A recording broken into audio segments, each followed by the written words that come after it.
Welcome back to clean news Rajasthan. चलिए देखते हैं राजस्थान की 15 फटाफट बड़ी खबरों को। सीएम भजनलाल शर्मा ने किया ब्रिटेन की संसद का दौरा।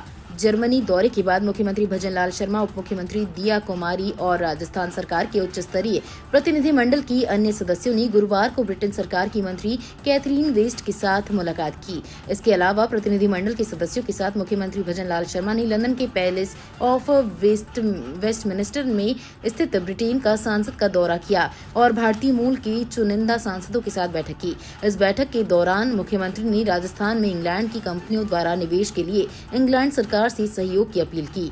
9, 10, 11 दिसंबर को जयपुर में आयोजित rising Rajasthan global investment summit 2024 में भाग लेने के लिए उन्हें आमंत्रित किया। ऊंट पालकों के लिए अच्छी खबर, ऊंट के बच्चे के जन्म पर 20,000 रुपए देगी राजस्थान सरकार।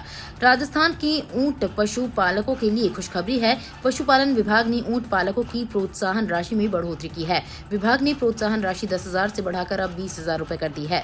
मतलब अब शिशु ऊंट के जन्म पर उसके 1 वर्ष का होने तक पशुपालन विभाग द्वारा ऊंट पशुपालकों को 20,000 रुपए प्रोत्साहन राशि दी जाएगी।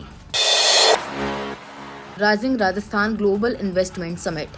जिले में औद्योगिक विकास को बढ़ाने के लिए बुधवार को बाड़ी रोड स्थित एक रिजॉर्ट में rising Rajasthan global investment summit 2024 के अंतर्गत जिला स्तरीय इन्वेस्टमेंट समिट का आयोजन हुआ। समिट में उद्यमियों के साथ समझौता ज्ञापनों का विनिमय किया गया। समिट के दौरान 31 निवेशकों के साथ लगभग 607 करोड़ रुपए के MOU विनिमय किए गए, जिससे अब करीब 1600 से अधिक लोगों को रोजगार प्राप्त होगा। समिट में राज्य मंत्री एवं प्रभारी मंत्री जवाहर सिंह बेढ़म ने समिट में आए उद्यमियों को संबोधित करते हुए कहा कि मुख्यमंत्री भजनलाल शर्मा का विजन राजस्थान के प्रत्येक क्षेत्र में औद्योगिक विकास कर नए आयाम स्थापित करना है। जयपुर से दिल्ली जाने वाले यात्रियों के लिए नई सौगात। राजस्थान रोडवेज ने दिल्ली से जयपुर और जयपुर से दिल्ली यात्रा करने वाले यात्रियों के लिए नई सौगात के रूप में काम किराए की लग्जरी बसें चलाई हैं।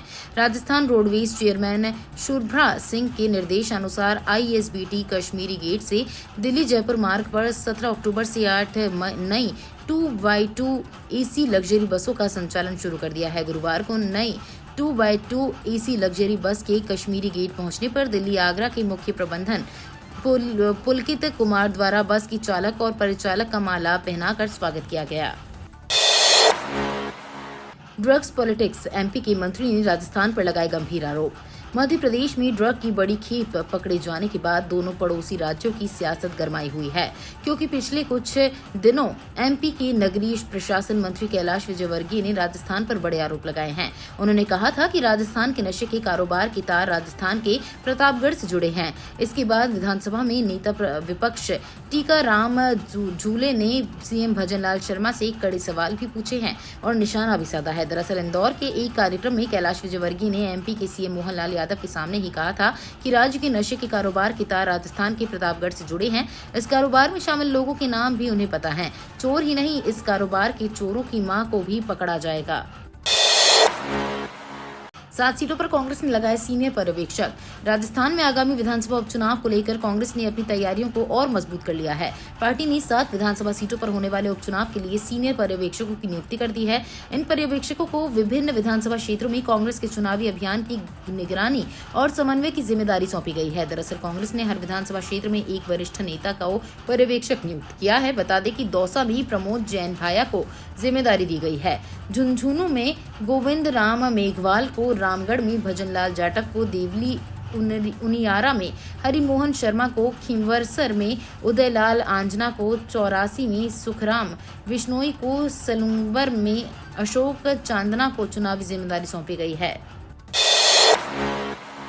राठौड़ ने कांग्रेस पर साधा निशाना। भाजपा प्रदेश अध्यक्ष मदन राठौड़ ने कल भाजपा प्रदेश मुख्यालय में मीडिया से बातचीत में कांग्रेस पर निशाना साधा। साथ ही विधानसभा उपचुनाव में जीत का भी दावा किया। शिक्षा मंत्री द्वारा महिला अध्यापकों को लेकर दिए गए बयान पर मदन राठौड़ ने कहा कि मैं इस मुद्दे पर टिप्पणी नहीं करना चाहूंगा, लेकिन गुरु और शिष्य का रिश्ता बना रहे, आदर का भाव बना रहे, ये जरूरी है। गंभीरता, उत्कृष्टता, सम्मानजनक व्यवहार बना रहे, ये सभी चाहेंगे। विधानसभा उपचुनाव पर राठौड़ ने कहा कि भाजपा किसी के साथ गठबंधन नहीं करेगी, लेकिन कोई चलकर आकर मदद करता है तो उसे मना भी नहीं करेंगे। उपचुनाव में जितना कांग्रेस के लिए चुनौती है, हमारे लिए कोई चुनौती नहीं है। हम 7 सीटें जीतेंगे। कांग्रेस अपनी सीटें बचाने के लिए कोशिश करे। हमारा संगठन सुदृढ़ है। हमने उपचुनाव की पूरी तैयारी कर ली है। नेतृत्व ने हमसे जो चाहा उससे हमने उन्हें अवगत करा दिया है। जयपुर में मेजर ब्रांड के 1122 लीटर सरसों तेल सीज। राजस्थान में दीपावली से पहले मिलावटखोरों के ऊपर शिकंजा कसा जा रहा है। हाल ही में मुख्यमंत्री भजनलाल शर्मा ने मिलावटखोरों के खिलाफ अभियान चलाने के निर्देश दिए थे, जिसके बाद चिकित्सा मंत्री गजेंद्र सिंह खींवसर के निर्देश पर प्रदेश में आम जन को शुद्ध खाद्य सामग्री उपलब्ध करवाने के लिए शुद्ध आहार मिलावट पर वार अभियान चलाया जा रहा है। इस अभियान के बाद एक मिलावटखोरों पर कार्रवाई की जा रही है। अभियान के तहत गुरुवार को भी खाद्य सुरक्षा आयुक्त इकबाल खान ने निर्देशन में सरसों तेल का कारोबार करने वाली फर्म पर कार्रवाई की गई है। कांग्रेस ने बिजली खरीद में घोटाला किया। ऊर्जा मंत्री बोली, राइजिंग राजस्थान में प्रदेश में सस्ती होगी बिजली। राजस्थान में बिजली हमेशा से एक गंभीर मुद्दा का विषय रहा है। ऊर्जा मंत्री हीरालाल नागर ने गुरुवार को कोटा में राज्य सरकार की उपलब्धियों को गिनाया है। इस दौरान उन्होंने बिजली व्यवस्था से लेकर ऊर्जा विभाग द्वारा किए जा रहे कामों को भी बताया। साथ ही आने वाले सालों में किसानों को दिन में बिजली उपलब्ध कराने, जनता को सस्ती बिजली उपलब्ध कराने सहित कई बड़ी बातों का जिक्र किया। नगर में तत्कालीन गहलोत सरकार पर निशाना साधते हुए कहा कि भाजपा ने जब सरकार संभाली तो तीनों बिजली कंपनी पर 1,39,000 करोड़ का कर्जा था। कांग्रेस सरकार ने अपने कार्यकाल में सिर्फ बिजली खरीदने पर घोटाले पर ध्यान दिया और कर्ज का भार जनता से वसूलते रहे। बिजली बैंकिंग के माध्यम से जनता पर अतिरिक्त बोझ डालने का काम भी उनकी सरकार में हुआ, लेकिन राज्य की भाजपा सरकार अब नए संयंत्र लगाने, राज्य में नई तकनीक से बिजली उत्पादन पर जोर दे रही है। भाजपा ने निर्दलीय विधायक अशोक कोठारी की सदस्यता से किया इनकार। भीलवाड़ा के निर्दलीय विधायक अशोक कोठारी की भारतीय जनता पार्टी में सदस्यता को लेकर गुरुवार को बड़ा सियासी विवाद सामने आया है। भाजपा ने उन्हें पार्टी की सदस्यता देने से मना कर दिया है, जिसके बाद ये मामला गर्मा गया है। विधानसभा अध्यक्ष वासुदेव देवनानी ने भीलवाड़ा में मीडिया से बातचीत के दौरान इस विषय पर स्पष्टीकरण दिया और कहा कि कोठारी भाजपा के सदस्य नहीं है, इसलिए उनके खिलाफ कोई कार्रवाई नहीं की जा सकती। आरएसएस भर्ती के लिए अब तक 5.15 लाख आवेदन। राजस्थान के लोक सेवा आयोग की आरएसएस एवं अधीनस्थ सेवा भर्ती 2024 के लिए ऑनलाइन फॉर्म भरने जा रही है। अब तक करीब 5.15 लाख से ज्यादा अभ्यर्थी फॉर्म भर चुके हैं। आज शुक्रवार को आवेदन की अंतिम तिथि होगी। आरएसएस एवं अधीनस्थ सेवा भर्ती 2024 के आवेदन 19 सितंबर से भरना शुरू हुए। ऑनलाइन आवेदन 18 अक्टूबर को रात्रि 12 बजे तक किए जा सकेंगे। सचिव राम निवास ने बताया कि राज्य सेवा में 346 और अधीनस्थ सेवा में 387 पद शामिल किए गए हैं। प्रारंभिक परीक्षा 2 फरवरी 2025 को होगी। आयोग सिलेबस जारी कर चुका है। Amazon प्राइम वीडियो में भी जल्द आएगा ऐड, इन देशों में पहले से ही लागू। Amazon प्राइम भारतीय यूजर्स को झटका देने वाला है। Amazon ने घोषणा की है कि वो राजस्व बढ़ाने के लिए अगले साल से अपने प्लेटफॉर्म पर विज्ञापन दिखाएगा। एड फ्री कंटेंट के सब्सक्रिप्शन की लागत अधिक होगी। इसके लिए रेट लिस्ट जल्द ही जारी किया जाएगा। प्राइम वर्तमान में ऑस्ट्रेलिया, कनाडा, यूएस, यूके और अन्य देशों में यूजर्स को विज्ञापनों के साथ सामग्री प्रदान करता है। अब कम कीमत पर मिलेगी प्याज, केंद्र सरकार चलाएगी कांदा एक्सप्रेस। केंद्र सरकार ने प्याज की बढ़ती कीमत पर रोक लगाने के लिए पूरी तैयारी कर ली है। दरअसल त्योहारी सीजन में महंगाई की मार से लोगों को राहत देने के लिए सरकार ने कम कीमत पर प्याज की बिक्री करने की एक योजना बनाई गई है। इस योजना के तहत सरकार पहली बार रेल के जरिए बफर स्टॉक से 1600 टन प्याज महाराष्ट्र से दिल्ली तक पहुंचाएगी।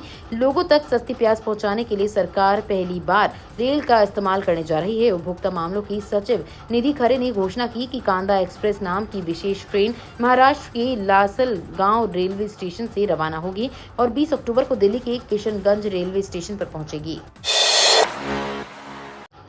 टिकट बुकिंग को लेकर रेलवे ने बदली व्यवस्था। अब 120 नहीं 60 दिन पहले होगा रिजर्वेशन। रेलवे यात्रियों के लिए बड़ी खबर है। रेलवे ने फैसला किया है कि अब यात्री यात्रा करने से 60 दिन पहले ही टिकट बुक कर सकेंगे। पहले ये सुविधा 120 दिनों की थी, यानी यात्री यात्रा करने से 120 दिन पहले टिकट बुक कर सकते थे, लेकिन अब ये सीमा 120 दिन से घटाकर 60 दिन कर दी गई है। रोहित ने मानी गलती, कहा मेरी वजह से गड़बड़ हुआ। न्यूजीलैंड में के हाथों बेंगलुरु टेस्ट की पहली पारी में 86 रन पर ऑल आउट होने के बाद टीम इंडिया की आलोचना हो रही है। वहीं दिन का खेल खत्म होने के बाद कप्तान रोहित शर्मा ने खुद मीडिया से बात करते हुए बताया कि ये मेरी गलतफहमी थी। मैं सपाट पिच की उम्मीद कर रहा था, मैं पिच को ठीक से पढ़ नहीं सका।